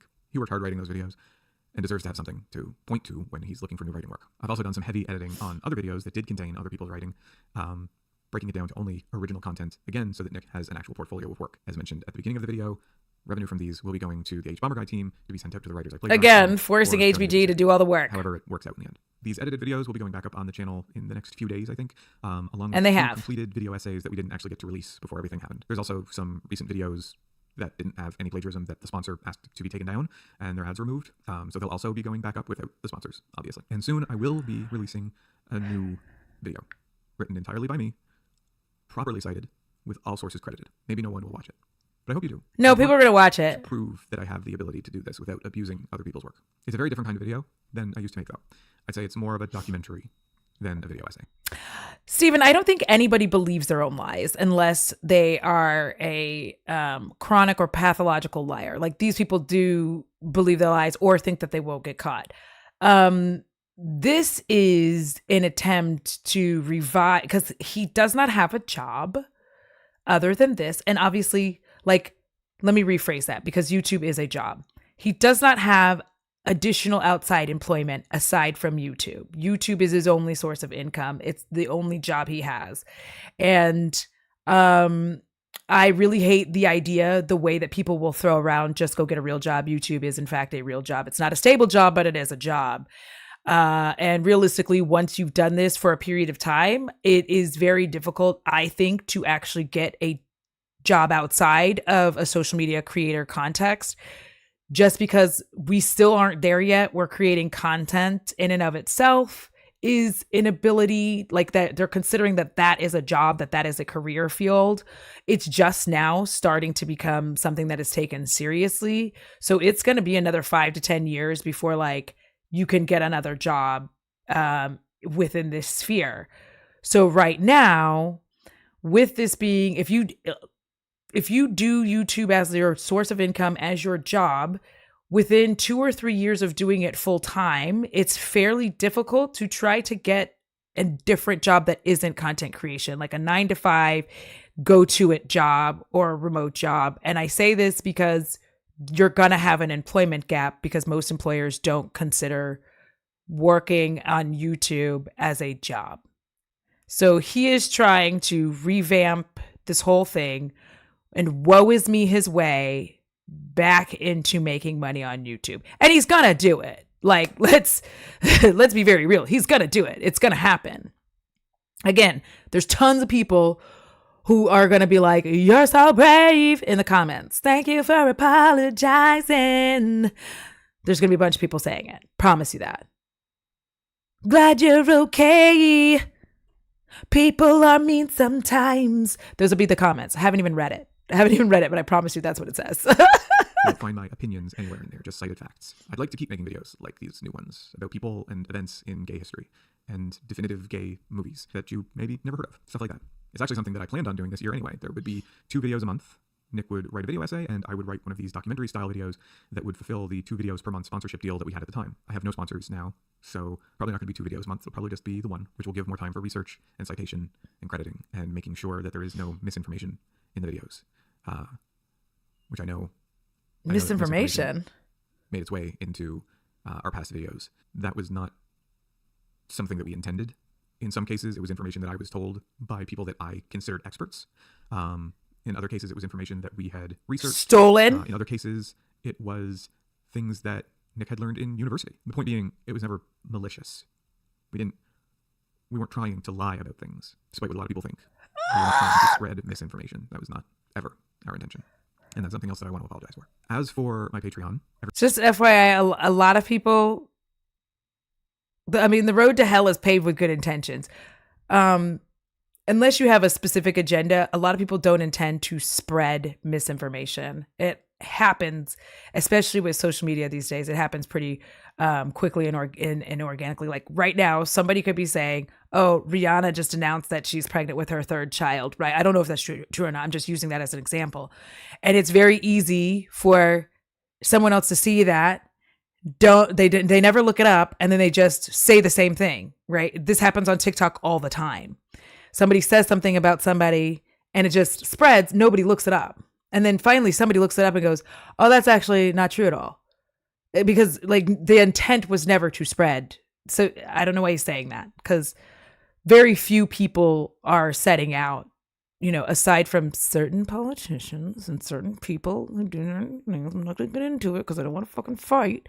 But there are people who do, but just generally people don't. So saying like our intent was never to spread misinformation. I know. Your intent was to make money. That's fine. Everyone can stop worrying about me relaunching it right in time for a billing cycle. That will not be happening. I don't want anyone who either doesn't know about the plagiarism. I believe he left his comments on. He's deleting some from what I've heard. Don't know if that's true or I'm not. going to start from 0. I have put together a new Patreon account. So if you want to support my documentaries about gay history, fantastic. Honestly, your faith in me after everything means the world to me. If not, I completely understand. Like I said, I've lost your trust. I'm going to work my ass off to earn it back, though. And I know for some of you, I'll never be able to do that, but I'm going to try. There's a link in the description to the Patreon if you want to join it, where you'll be able to see the yet to be released videos. All right. So we've been pitched as 3 movies. Okay. Jessie Gender so far is like honestly the only person who got an apology. I don't know what you did, girl, but like you got this man to apologize, and I feel like you must be made of magic and rainbows, babes. Go you, because like the only one in this video. But like, if anyone can even bother to trust me to give me your motherfucking money on my Patreon, I could appreciate it, because I need your fucking money to make my movies. Like, I understand that you lost faith in me, but if you want to use my Patreon, it's in the description below. Give me your motherfucking money. Like, that's what I feel like is happening right here. I can't, like, I really would have preferred fake crying at this point. I would have preferred fake crying, but I don't think he has the ability to do so. Like, I mean, and some people, like, I have a hard time actually crying. Like, I will get teary-eyed, but I don't really, like, cry. because like my body won't let it physically happen. But like videos right now, as well as, take part in other stuff that will be on there, like a book club, podcasts, voting on upcoming videos, all the usual Patreon stuff. But this video is not about promoting myself. This video is about me apologizing. Wait, did he just say it's not about promoting myself? Brother, we're 35 minutes in and that's all you've done. I cannot breathe. This man is like, this isn't about promoting myself, even though that's all I've done throughout this whole thing. Do you feel sorry for me yet, Mummy? Like, what's happening? I can't. And I am incredibly sorry. It was never my intention. There's a sorry. To feel hurt or left out or excluded. It was never my intention to spread misinformation. And I'm really, really sorry that happened. And, as much as I've tried to explain myself in this video, the memory issues, the ADHD, the personal things that. Did anybody else just hear Coldplay? I never meant to cause you trouble. My mom getting sick and then dying and trying to make sure that my dad was okay following that and everything. Those aren't excuses. There is no excuse for what I did. There are lots of people who make videos on YouTube. There are lots of people who make podcasts, TV shows, movies, documentaries, who have shit going on in their lives. Mm-hmm. That's very stressful. And they don't steal. And they don't plagiarize people's work. There is no excuse for what I did. For everything. But you tried to give us happened, one. Whether it be with my mom or the memory issues, there was something I could have done to mitigate that. There's nothing I could have done about my mom getting cancer. But knowing...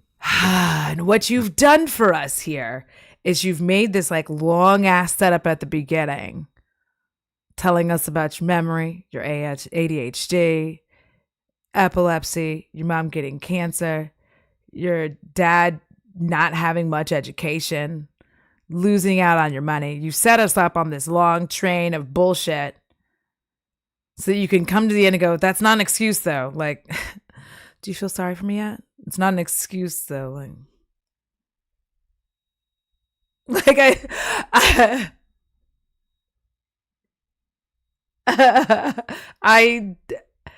I'm absolutely flabbergasted.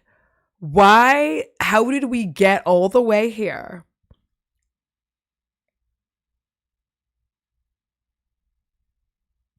How did we get here?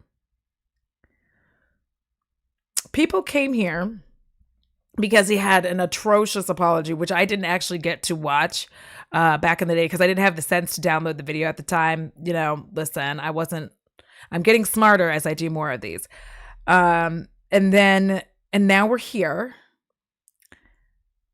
Nothing has been gained. Nothing has been learned. And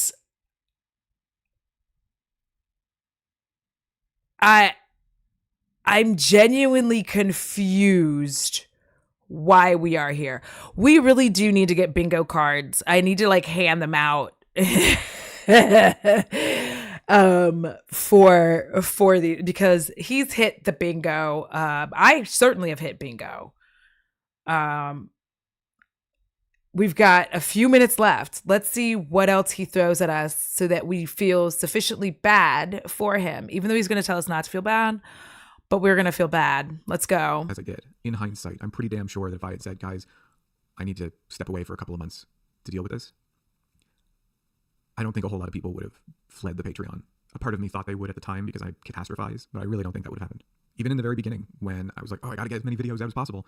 If I had said to those people who subscribed to the channel early on, for the next video, I want to make sure that it's fully correct. And I want to make sure that, it's as high quality as it can possibly be. I don't think anyone would have, unsubscribed or not watched the next video because it did. I just want to say I have a Patreon. This isn't to sell it. What I'm saying is, even when you what I had to do, if you ever have a Patreon, I started watching my posts, like how many posts I put up, have movie nights, have these things, started seeing how many people interact, come to the things. And one of the things you just have to start realizing, because you stress yourself out, if anybody has a Patreon and you're watching, you stress yourself out, be like, I got to put out so much content and I got to be there all the time and I got to do this. And what you begin to realize is that I feel like almost 80% of your patrons and channel members are literally just supporting you. Then you have the 20% who are there for all the extra shit too. They're doing both. But a big chunk of people in your page, they're just supporting you.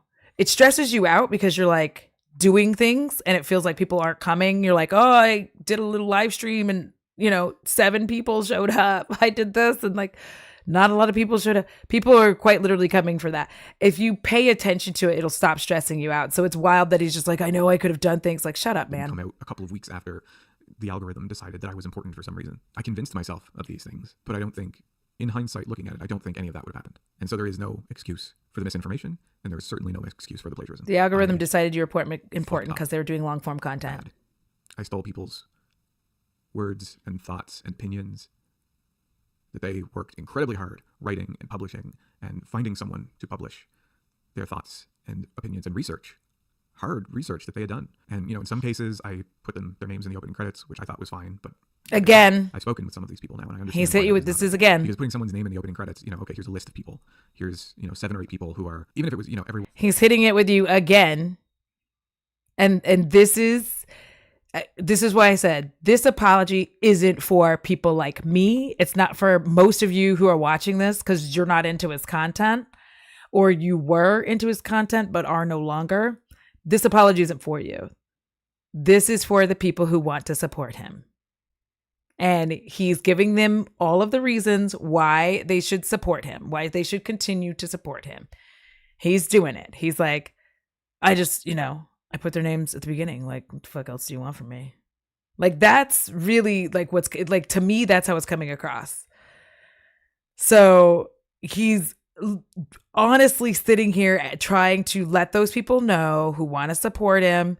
He's mentioned this. I feel like this is at least the second time that he's mentioned, I put their names at the beginning. And those people are going to go, yeah, he put the names at the beginning. What more do you guys want?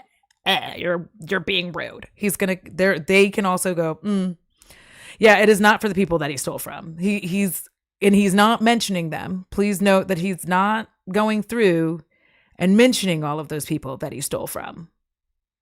There's a reason for that. Even if it wasn't, taking giant chunks of their work, paragraphs at a time, even if it was. And that is also why he is tasking H Bomber Guy with being the one to get this money and pay those people. That's the real reason he's also not doing it. That's why he's making HBG do the work. He's trying to force HBG to do that work. And the reason he's trying to force him to do the work is because James doesn't want to tell people who he's ripped off. And he doesn't want to have to show proof of everyone he's ripped off. Because I promise you, some of those like plagiarized ass videos are coming back too. He's going to say that they're not, right? He's telling us in here that they're not, but give it like 2 months, they're coming back. I feel like they will. It's just a sentence here or there. Putting their name in the opening credits doesn't tell anyone where their work is in the video. Nobody can say, oh, I really like that opinion, or wow, that's a really, smart observation. I want to read more from this person. And then, to find something you found interesting, you have to go play detective. And so, yes, just putting their name in the opening credits was wrong. I thought it was cool and, cinematic, but it was wrong. Citations should have been done properly. There should never have been just chunks of text being put into videos. There were times, like with the Queer History of Hollywood videos that I released this past spring, they were based directly on The Celluloid Closet by Vito Russo, the book, not the documentary. I expanded on it quite a bit, but it was based directly on Vito's work, and I credited him in the opening credits. And I thought it was okay to just do that. No. Because the book was out of print, and Vito had passed away, unfortunately, from HIV complications due to HIV and AIDS. And Did he just say the book was out of print, so it was fine for me to like just steal?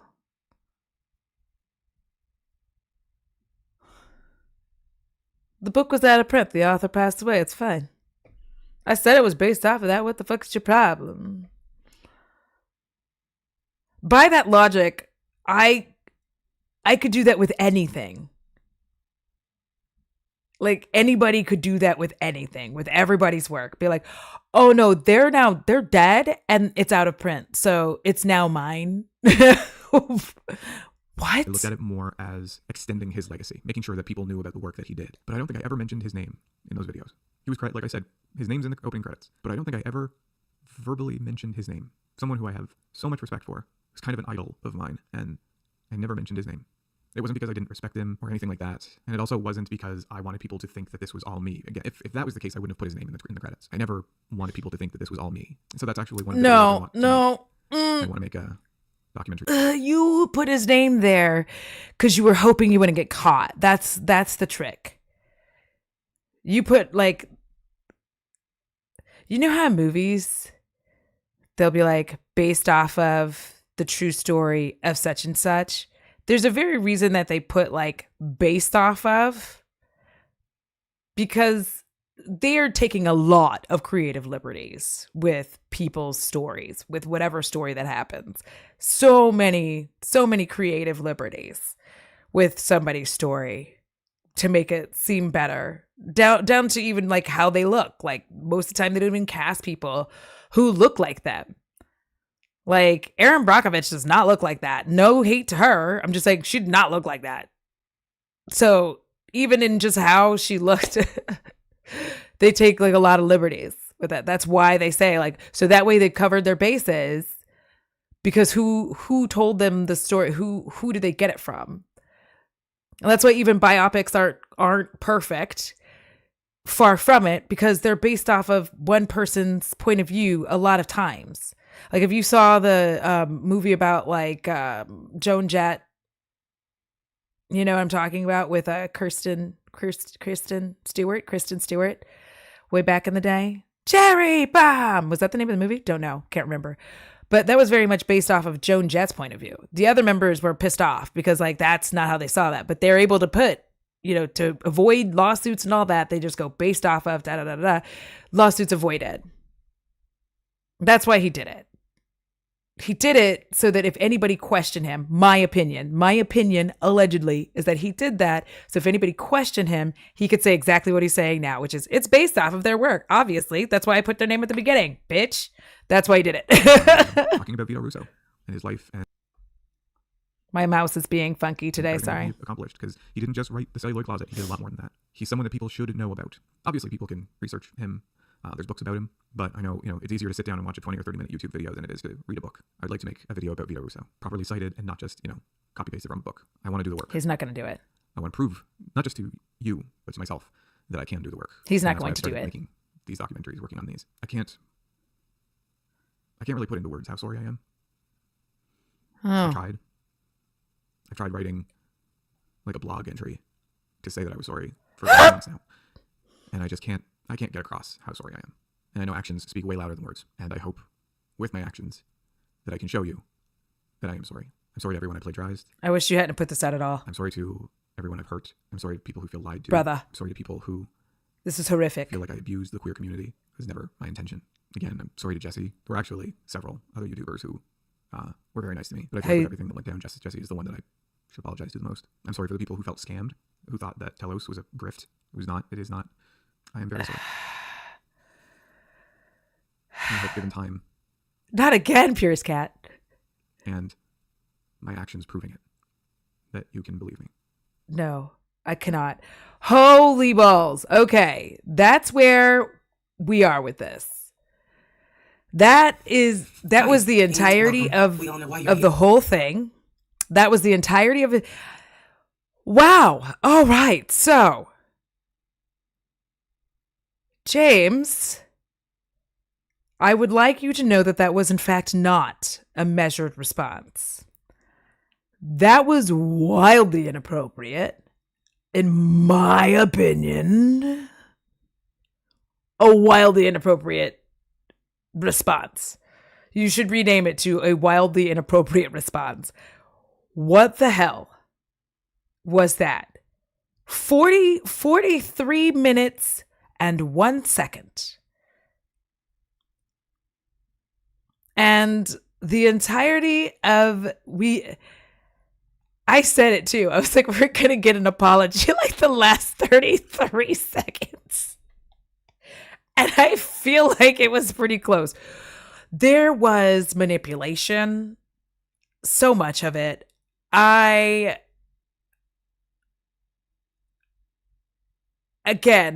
for the people who needed him to say sorry and needed to be able to continue watching his channel, I think that they got what they needed out of it. Because if you like someone, you just need their excuses and you're fine. Like, that's true. But I feel like that's a general statement for most of us when we like someone or something, even in our real lives. If we like someone, we just need a good excuse to be able to accept their apology, right? Like somebody does something shady to you, and they're like, oh, I'm so sorry, I was so mean yesterday, I was just like super hungry. You're like, that's fine. I like you, so like I don't care, right? And that's how it works. And so I think he did it. I think that all of the people who needed to hear him apologize so that they could keep watching his content, they got what they needed out of it. And they are comfortable with what's taken place. They will use this very much like every single person who loves their creator and they apologize are going to use it as. They will be like, he apologized. Anytime anybody brings this up, 3 years from now, somebody will bring up him being a plagiarist, and those people will crowd the comments with he apologized. We all remember that happened with Jalopity Staircase all the time when people would bring up racist behavior from him. And everybody would just scream out like, he apologized. He apologized. Okay. No, he didn't, but fine. This is not a H Bomber Guy has a series on his channel called A Measured Response, and at no point does James mention that. Plagiarize? No. Are you serious? Please tell me you're kidding. Please tell me you're kidding. Because I'm going to panic. I'm going to panic if that's true. I'm going to throw up. Like, absolutely not. You have to be kidding. Let's see. He's not lying, y'all. Or actually, I don't know if Sasha is a they. So, not lying. Right here where my little mousey is, it's called Measured Response Videos. What the fuck? I can't. Why? What is happening? Why is the world like this? Okay, why? Why is it like this? I'm so obsessed. Oh, I'm a man, so he, him is good. Thank you, Sasha. Because see, on my Twitch, I actually have like a thing that pops up and it asks you, and then you can actually put in your pronouns because I'm a they. I accept she, but it's kind of like nails on a chalkboard sometimes. It's not your fault, but it's fine. Anyways,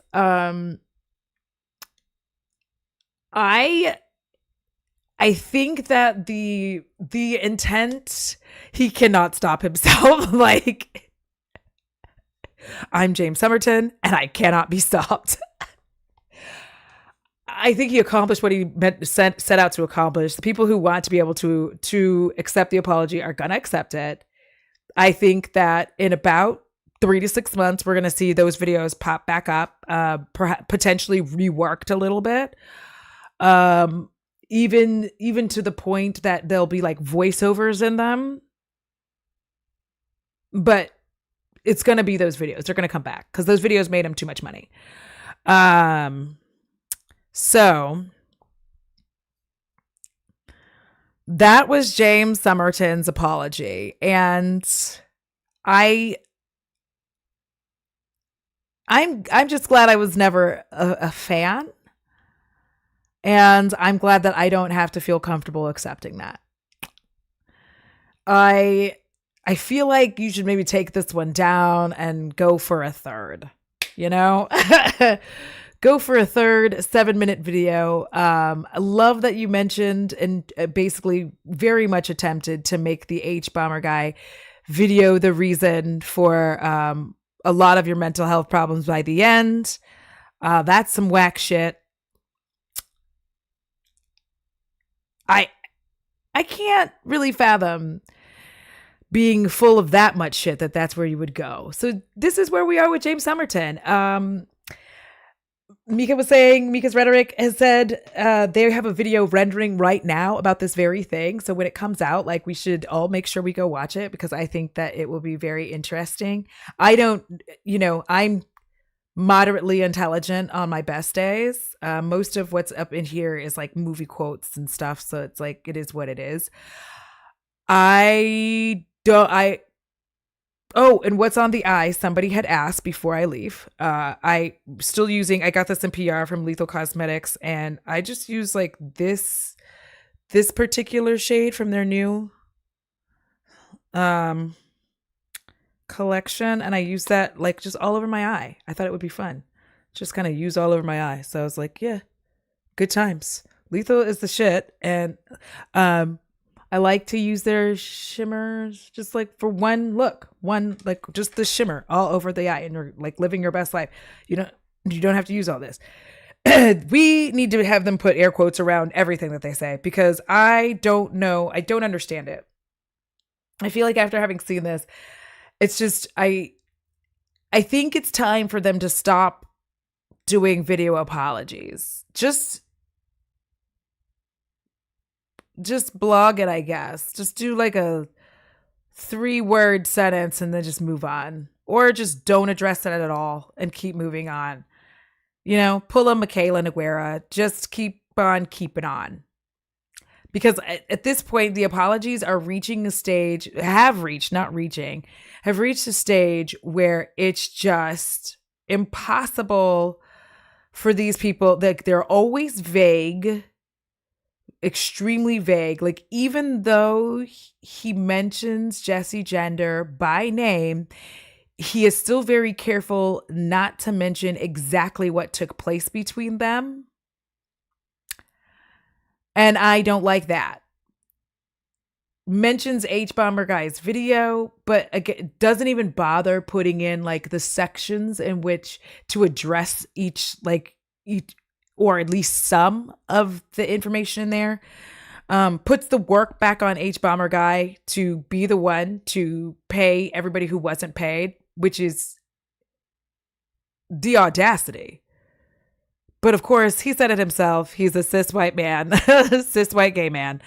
And that's where we are with it. So I think at this point, going to go eat, because eating sounds awesome. I'm hungry again. Food is, I have not seen Jessie Gender's response to this apology. And I think I'm going to need to go see it at some point. Like, oh God. Because I can't. I hope she was like, no, thank you. I really hope that she was like, no, thank you.